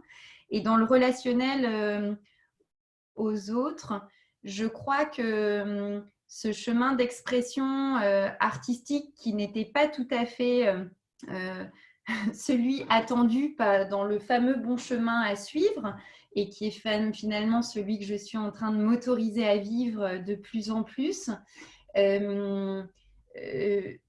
Par exemple, j'ai vu changer les questionnements et les regards de différents groupes d'amis autour de moi sur toutes ces questions, mais comment tu vas vivre et comment, enfin, ça parlait plus d'eux que de moi-même à travers ces questions, mais il n'empêche que ça a créé des liens tout à fait différents par rapport à ce qu'on avait avant. Et il s'avère, par exemple, que j'avais juste envie de partager ça. Après avoir partagé mes textes sur des scènes artistiques et sur des conférences professionnelles en entreprise, je m'offre un rêve demain soir qui est celui de mon premier seul en scène dans un registre plutôt intimiste. Et ce qui me touche vraiment dans ce relationnel qui change, c'est que je crois que pour la première fois, je réunis autour de moi demain soir plein de personnes qui sont les représentants de tous les bouts de vie qui font que je suis la personne d'aujourd'hui. Ce n'est pas exhaustif, mais il y a comme des représentations de plein d'espaces de relations que j'ai eus, que je ne verrai pas forcément ensemble dans d'autres circonstances, mais comme quoi, en suivant, demain, j'expose l'enfant de mon histoire. En tout cas, je laisse, après avoir pris la main de l'enfant de mon histoire, je laisse pleinement la place à qui je suis devant tous ceux qui ont été là et m'ont accompagnée dans ma vie jusqu'à maintenant. Et je crois que rien que la présence de ces personnes-là qui ont répondu présent à l'appel est déjà un énorme changement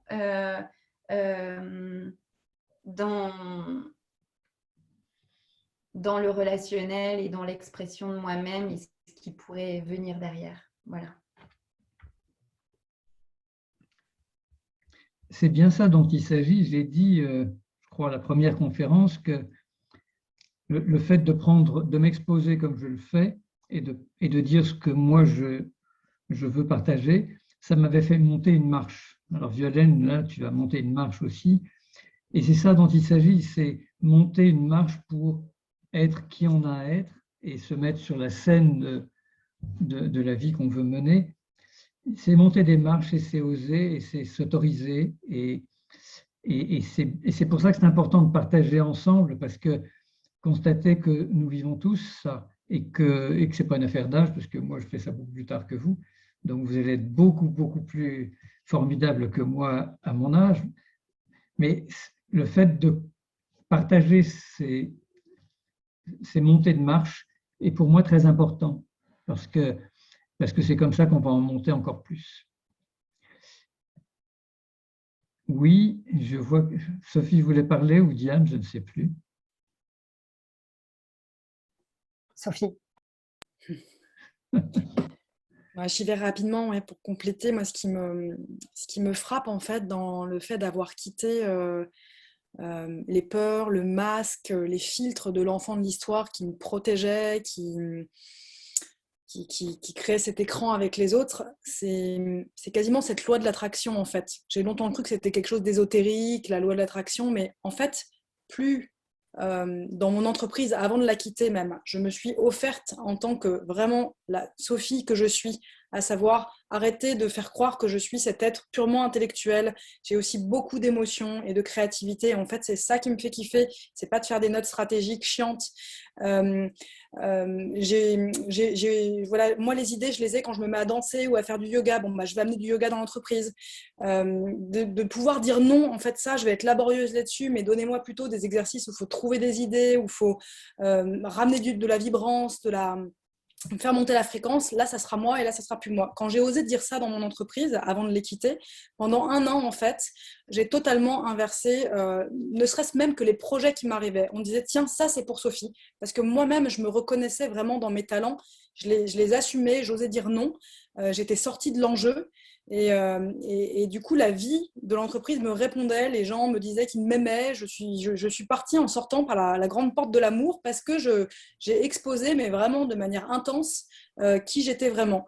Et aujourd'hui, mon entreprise m'appelle en freelance pour me dire « Ah, ça, c'est du Sophie ». Et ils ne m'appellent plus sur ce que je n'aimais pas faire avant, qui fait que j'en pouvais plus. Ils vont m'appeler vraiment sur ces espaces créatifs, émotionnels, hein, qui permettent de rendre un récit, une communication vibrante et qui va rentrer en résonance avec le monde. Ça, c'est la première chose. Et la deuxième, c'est de dire que, en fait, en amour, j'ai vécu la même chose. C'est que, avant, finalement, j'étais dans ma tension, dans mes protections, et j'attirais donc des gens qui venaient me faire travailler ça pour que ça saute, et qui avaient les mêmes blessures en miroir. Et aujourd'hui, en l'espace de 3 mois, je pense pouvoir dire qu'à l'instant présent, j'ai rencontré la personne, une évidence de la personne avec qui je veux vivre et je veux être, parce que je me montre 300% moi. Et donc, en fait, ça vibre et lui me voit et je le vois.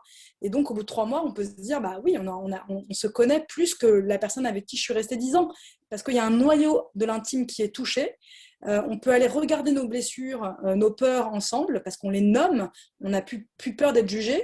Et du coup, cet amour conscient, cet amour vraiment comblé, où on est au-delà des jugements, on s'accompagne dans notre être qui devient, il est vraiment tout autre et il vibre et du coup, ensemble, on ouvre des champs de fréquences tout autres, en fait, où ça vibre et voilà, voilà, entre mes collègues et mon amoureux, c'est un peu ça, quoi. C'est se laisser vibrer pour que le monde vous réponde à la hauteur de votre vibration.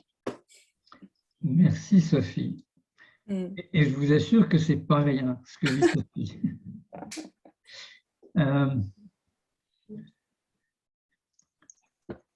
Si Diane veut dire un mot, mais Guillaume, vous avez aussi, dans la manifestation et dans ce que vous avez réalisé, vous avez constaté à quel point finalement l'être que vous êtes a un impact plus grand que ce que vous aviez imaginé. Oui, clairement. Alors, en fait, il y a une petite anecdote que j'avais plutôt classée dans mon esprit d'ingénieur est toujours un peu là, dans la deuxième question que dans la dernière, mais je pense quand même qu'elle est révélatrice parce que, en fait, dans ma trajectoire où je découvrais que j'avais de l'impact, de l'intérêt pour la trajectoire des gens, je pouvais construire des équipes alors que je n'avais pas du tout été préparé. Et alors, en plus, c'est fou parce que tous les témoignages qu'on a entendus ont énormément de choses en commun. Il y a vraiment quelque chose de très très fort avec des rails sur lesquels on a tous été mis un peu au départ et des exigences. Et bon, enfin bon.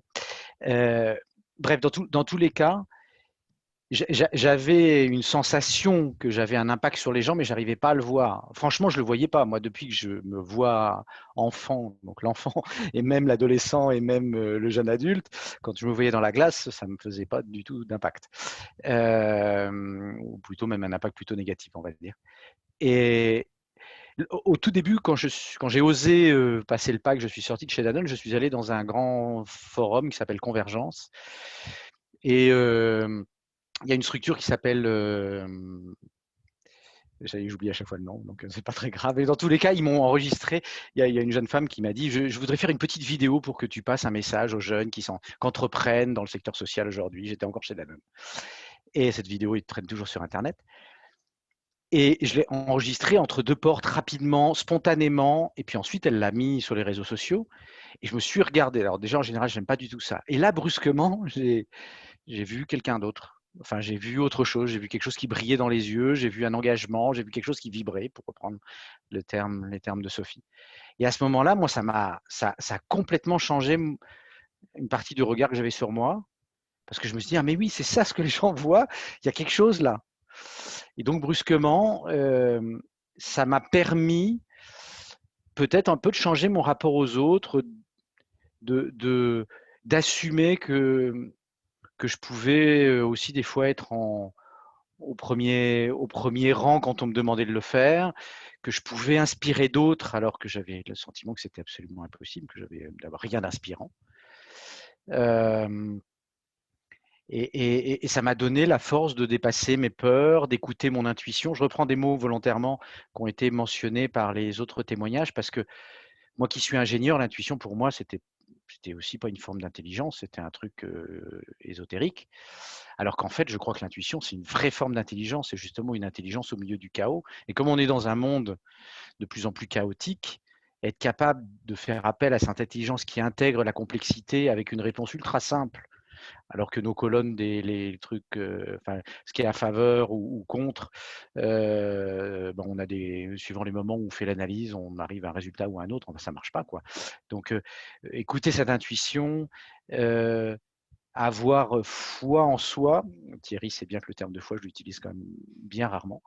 Mais je pense qu'à un moment, avoir la force, et c'est ce que j'ai entendu dans tous les autres témoignages, de se dire tout dans ma vie me montre que ça va pas marcher, que la peur va me paralyser, et pourtant on va croire que ça va marcher, quoi. Et on saute dans une piscine que toute l'expérience de la vie nous a montré qu'elle allait être vide, mais on se dit ce coup-là il va y avoir de l'eau. Et c'est magique parce qu'il y a de l'eau. Merci Guillaume. Est-ce que je peux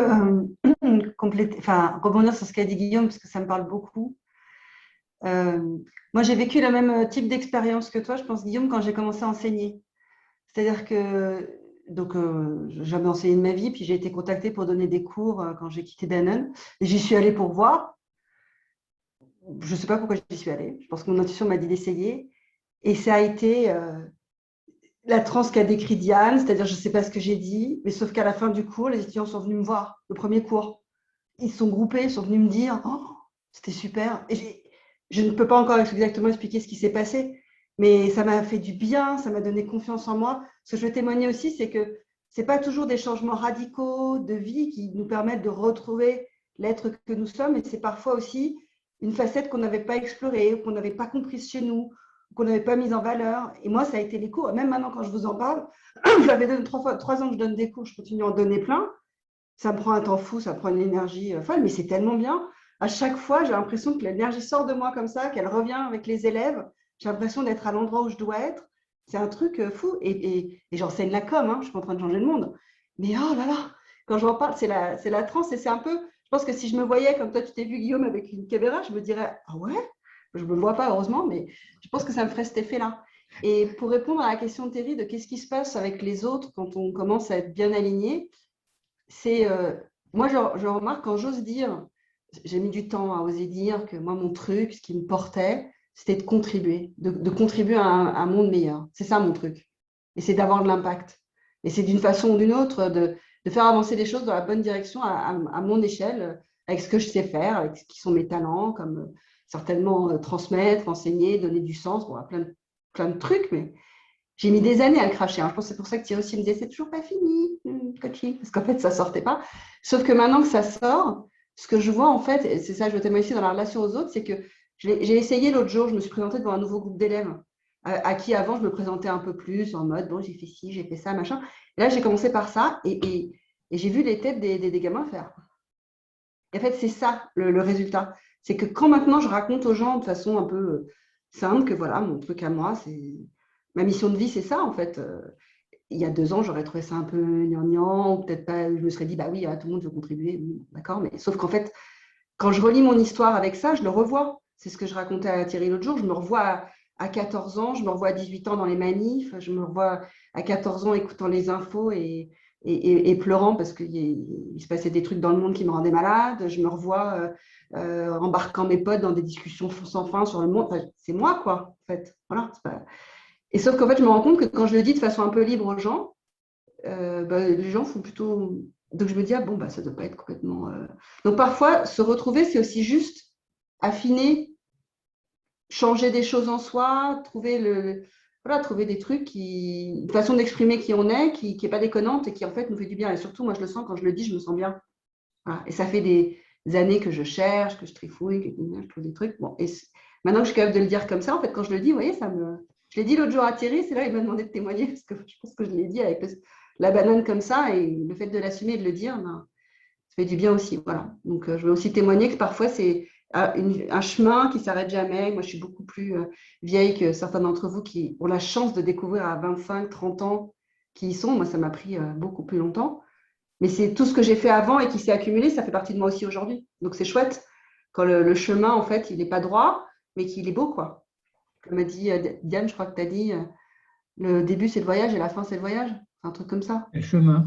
Ouais, c'est le chemin. C'est chouette aussi. Donc voilà, pour répondre à votre question, Thierry, comment ça fait dans les relations aux autres, bah, ça fait ça. C'est ça que ça fait.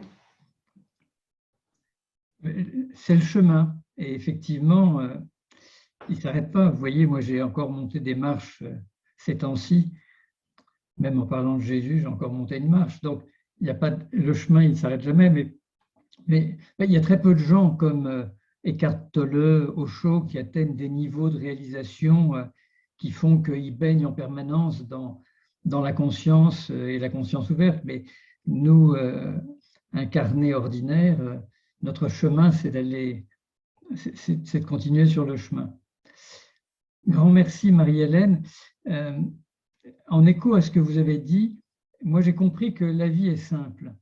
Ce qui est vivant est simple, et ce sont les hommes et surtout leurs esprits et leurs sentiments qui compliquent tout. Donc, lorsque c'est compliqué, moi je m'arrête et je vous livre ça parce que si c'est compliqué, c'est pas bon. Et donc, il faut chercher ce qui est simple. Et donc, c'est devenu une règle de vie. Donc, je partage cela. Vous vouliez dire quelque chose, Diane, ou pas plus? Non, pas forcément. Okay. Non. Bon, on est presque arrivé au bout. Est-ce que quelqu'un veut dire autre chose? Parce que sinon, je vais... Je voudrais dire merci Thierry. Merci Marie-Hélène. Un grand merci. Ouais. Merci Thierry. Alors, dans le livre, je vais partager ça. Dans le livre, à la fin du dernier chapitre, il y a ce texte de Marie qui dit des tas de choses. Vous le voyez tous, vous voyez que le texte ou vous voyez des tas d'autres choses? On voit le texte. Le texte. Bon, et vous ne voyez pas tout mon écran? Non, que le texte. Bon, alors ça va. Parce que là, il y a un truc qui m'échappe. Donc, c'est le témoignage de Marie et j'ai voulu le partager parce que, alors, au cœur de la vie, il y a la recherche d'harmonie. Tout ce qui vit est animé au plus profond par l'homéostasie, la recherche de l'équilibre. Tous les êtres vivants tendent à retrouver l'équilibre intérieur lorsque l'événement extérieur l'a perturbé. Mais nous, les êtres humains, nous pouvons rompre ce principe, nous pouvons déséquilibrer nos vies, la vie des autres autant que notre environnement. Parce que l'être humain n'est pas conditionné comme le reste des autres êtres vivants, et donc nous avons la liberté de nous réaliser ou de nous détruire. Nous avons le choix, et c'est ce qui est au cœur de l'expérience humaine. L'être humain est aussi le seul à pouvoir prendre conscience de lui-même. Attendez, il faut que je vérifie un truc, c'est que l'enregistrement, bon, j'espère que l'enregistrement va être... Il y a marqué que ça enregistre toujours, Thierry. Oui, mais je ne sais pas ce que ça enregistre, c'est ça qui m'embête. Ah d'accord, c'est là. Stock, il faut que j'arrive à voilà, mettre ça en plein écran. Et donc, nous avons le choix, et l'être humain est le seul à pouvoir prendre conscience de lui-même, à pouvoir prendre conscience de la conscience. Si vous voulez réfléchir à ce sujet, vous verrez, c'est un sujet considérable, mais voilà, on est les seuls à pouvoir prendre conscience de la conscience. Il n'y a que l'être humain qui crée la séparation entre le matériel et le spirituel. Mais l'être humain est une expérience singulière du phénomène vivant. Il est l'occasion du choix, du retour à l'équilibre ou non. L'occasion de la prise de conscience de ce choix et de sa responsabilité.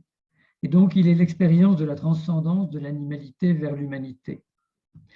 L'être humain est l'occasion d'une expérience personnelle et collective. L'être humain n'existe pas seul, il a besoin d'une tribu, d'une culture, d'un langage pour devenir qui il a à être. Mais en même temps, l'être humain est une personne irréductible à quoi que ce soit. Chaque être humain est une personne singulière qui a un chemin particulier à vivre, quel qu'il soit. L'être humain est l'occasion de la connexion à la conscience, l'occasion d'une expérience vivante, spirituelle, consciente. C'est la phrase de Teilhard de Chardin. Nous ne sommes pas des êtres humains vivant une expérience spirituelle, mais des êtres spirituels vivant une expérience humaine. Depuis qu'il existe, l'être humain sait au plus profond de lui qu'il est connecté à l'univers, à la vie, à la conscience, au divin, ou au Dieu, ou à Dieu, selon la forme de sa foi. Il y a au plus profond de chacun de nous cette petite voix ou cette âme ou cette lumière qui essaye de nous guider vers la conscience et de nous aider à transcender notre animalité. L'être humain a montré au cours du XXe siècle à quel point il pouvait être emporté par son animalité, sa bestialité, à quel point il peut se détruire l'humanité, détruire l'environnement, la planète. Nous sommes aujourd'hui devant notre responsabilité vis-à-vis de chacun de nous, vis-à-vis des autres êtres humains, vis-à-vis de la planète.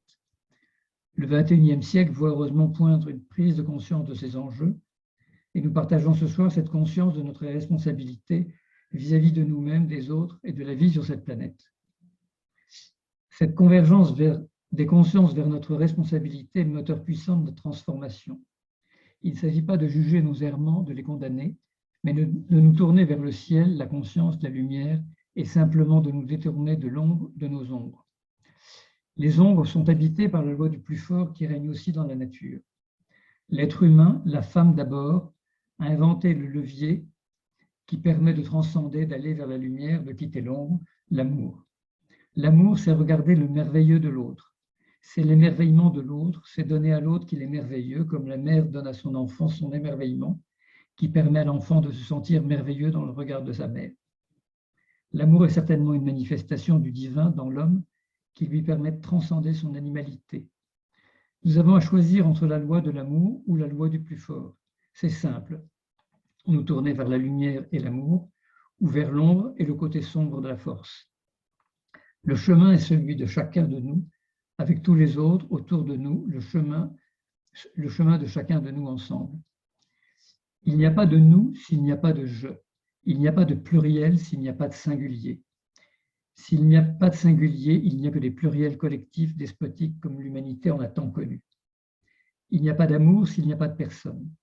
Notre chemin est donc de nous éclairer par l'amour pour transcender l'animalité sans pour autant la condamner, mais en l'humanisant et en la tournant vers la lumière. Ce moment ensemble, ce soir, permet de penser que le XXIe siècle sera différent du précédent, qu'il sera spirituel.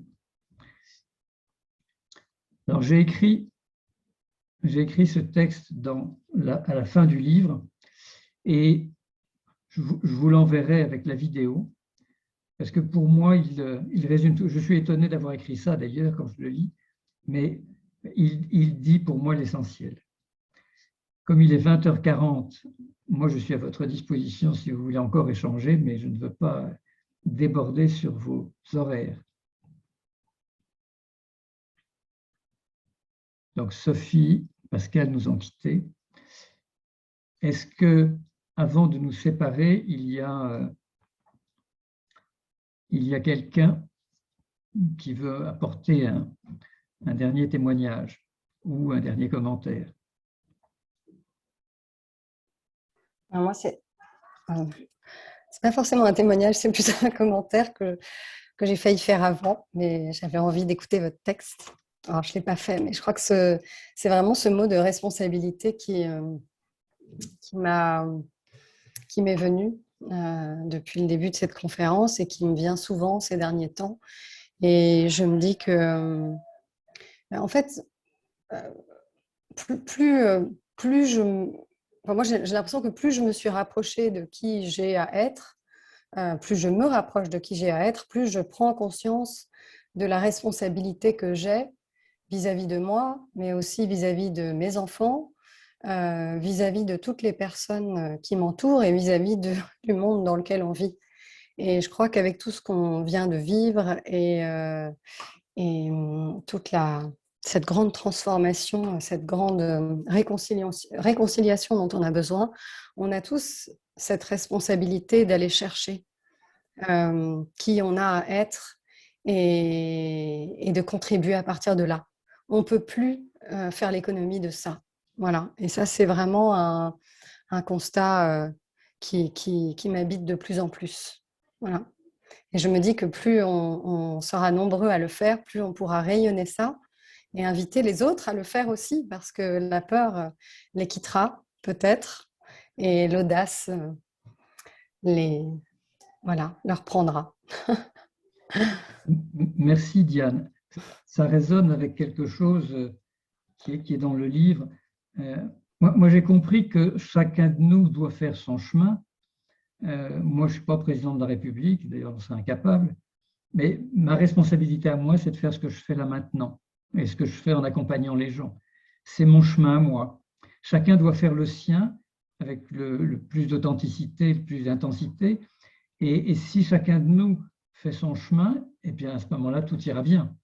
La responsabilité, elle est là, parce qu'on a chacun à intervenir là où on est, à sa façon. Il n'y a pas de règle, il n'y a pas d'imposition. Il suffit simplement de trouver sa musique et de la faire. Absolument. Merci Guillaume. Nous devons chacun faire notre part. Voilà. Et Violaine me rappelait à l'instant, en entendant la phrase de Diane, que c'était aussi une des dernières phrases de la conférence précédente, Thierry, où tu disais « ça peut déranger, mais j'ai pas le choix ». Voilà, ça c'est très important aussi. Il faut écouter ce qui est au fond de nous, et vous l'avez évoqué, les uns les autres, et donner la parole à ça, même si ça peut déranger. Moi, j'ai dit qu'effectivement, je n'avais pas le choix. Donc, je continue. Bien. Est-ce que nous nous arrêtons là? Merci, Laurent.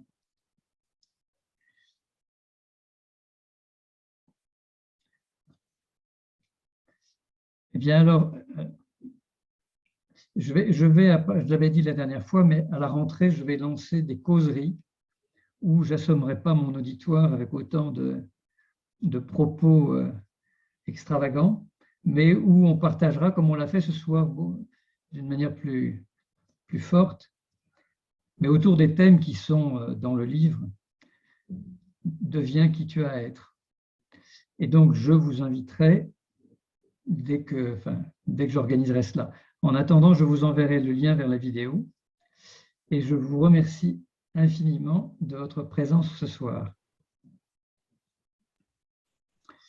Et donc, à très bientôt. Merci Thierry. Merci. Merci. Merci beaucoup Thierry.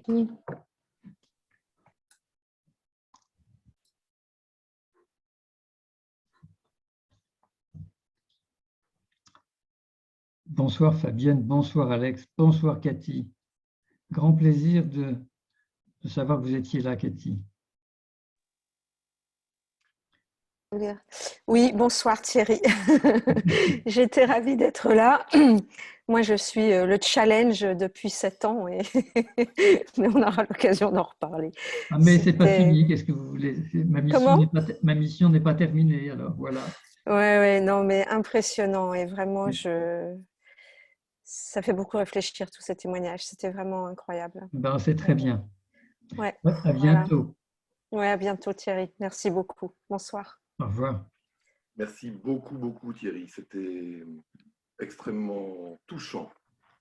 Ah, c'est bien Yves. Il faut qu'on se parle un de ces jours. Ah bah oui, parce que nous, ça fait longtemps qu'on doit... Oui. Donc, on va faire ça. On peut terminer, mais je pense qu'avec vous, c'est impossible de terminer. Il n'y a pas de fin. Au revoir, Cathy. Oui, quand même. Je me montre pour dire au revoir. Au revoir, Cathy. À bientôt. À très bientôt. Merci. À bientôt. Je pense que tu peux couper. Bon, Ludivine, grand merci d'être là. Puis on va en reparler. Oui, on en reparle. Mais c'était un très beau moment. Chic. Bon.